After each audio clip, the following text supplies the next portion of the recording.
আল্লাহর নবী সাল্লাল্লাহু আলাইহি সাল্লাম বলছে, শেষ জামানায় আমার উম্মতের উপরে 3টা বড় আযাব আসবে। তাদেরকে জমিনে ধসাইয়া দেওয়া হবে, পাথরের বৃষ্টি বর্ষণ করা হবে, আর চেহারা বিকৃত করে দেওয়া হবে।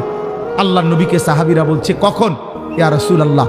নবীজি বলছেন, ইজা জাহারাতিল কাইনাত, যখন গায়িকা বেড়ে যাবে, অল মাআজিফ, বাদ্যযন্ত্র বেড়ে যাবে, ওয়াস্তাহাল্লাতিল খামরা, মানুষ পানির মতো, এরকম পানির মতো হালাল মনে করে মদ পান করতে থাকবে।